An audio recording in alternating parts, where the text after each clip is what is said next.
Amerika Serikat menjatuhkan sanksi terhadap jaringan penyelundupan minyak bumi dan penghindaran sanksi yang terkait dengan Houthi Yaman. Hal itu diumumkan pada Selasa 22 Juli 2025. Departemen Keuangan Amerika Serikat menyatakan terdapat 2 individu dan 5 entitas yang dikenai sanksi, termasuk diantaranya adalah importir produk minyak bumi dan pencuci uang yang menguntungkan Houthi. Wakil Menteri Keuangan Amerika Serikat Michael Faulkner menuding Houthi bekerja sama dengan pengusaha oportunis. Kerjasama itu untuk meraup keuntungan besar dari impor produk minyak bumi. Michael juga menuding keduanya berkolaborasi untuk memungkinkan akses Houthi ke sistem keuangan internasional. Dikutip dari Arab News, Muhammad Al-Sunaidar menjadi sasaran lantaran diduga mengelola jaringan perusahaan minyak bumi. Ia juga disebut salah satu importir minyak bumi paling terkemuka di Yaman. 3 perusahaan dalam jaringan tersebut juga ditetapkan. Mereka mengkoordinasi pengiriman produk minyak bumi senilai 12 juta dolar dengan perusahaan yang ditunjuk Amerika pada Houthi. Saya militan Gerakan Jihad Islam Palestina Brigade Al-Quds mengumumkan bahwa mereka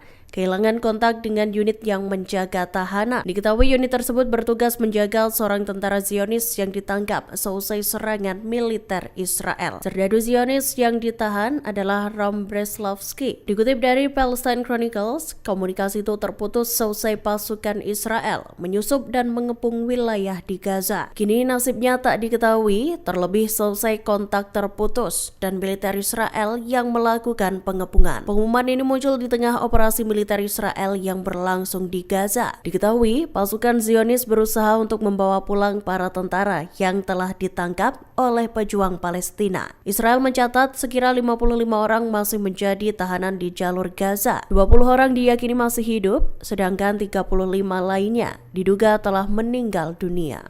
Ribuan pengunjuk rasa berkumpul di markas militer Israel yang berada di Kiryat Tel Aviv. Mereka datang berbondong-bondong sembari menuntut diakhirinya perang Gaza. Para pengunjuk rasa itu juga menyoroti dugaan meningkatnya kelaparan di wilayah Palestina. Dikutip dari The Times of Israel, Rabu 23 Juli 2025, para peserta aksi berangkat dari lapangan Habima menuju pusat kota. Mereka terlihat membawa karung-karung tepung serta foto-foto anak Gaza. Disebutkan, foto-foto itu menampilkan wajah anak-anak Palestina yang meninggal karena kelaparan. Bahkan para peserta aksi menyebut bahwa anak-anak di Gaza meninggal karena Israel memblokir bantuan. Meski begitu, Israel sendiri telah berulang kali menepis laporan mengenai kelaparan di Gaza. Pihak Zionis menyatakan bahwa mereka telah mengizinkan masuknya bantuan kemanusiaan, termasuk makanan. Israel menepis klaim kelaparan yang melanda warga Palestina di jalur Gaza dalam beberapa hari terakhir. Seorang pejabat keamanan senior Israel pada Selasa 22 Juli 2025 menyatakan bahwa Menteri Luar Negeri Prancis Jean-Noël Barrot meminta Israel untuk mengizinkan pers asing masuk ke wilayah Gaza. Dalam pernyataannya pada Selasa 22 Juli 2025, Barrot menyatakan bahwa media independen harus diizinkan masuk ke Gaza. Hal itu untuk menunjukkan apa yang sebenarnya terjadi dan membiarkan para pers menjadi saksi atas tragedi kemanusiaan di Palestina. Desakan ini muncul setelah kantor berita AFP mengungkap kondisi kritis para jurnalis lepas Palestina di wilayah tersebut. Dikutip dari The New Arab, saat ditanya apakah Prancis akan membantu evakuasi para jurnalis itu, Barrot menjawab tegas. Ia menyatakan bahwa pihaknya tengah berusaha menangani masalah tersebut. Lebih lanjut, Barrot pun menyerukan gencatan senjata segera seusai Israel memperluas operasinya di Deir al-Balah. Menurutnya, tak ada lagi pembenaran atas operasi militer yang dilakukan pasukan Israel.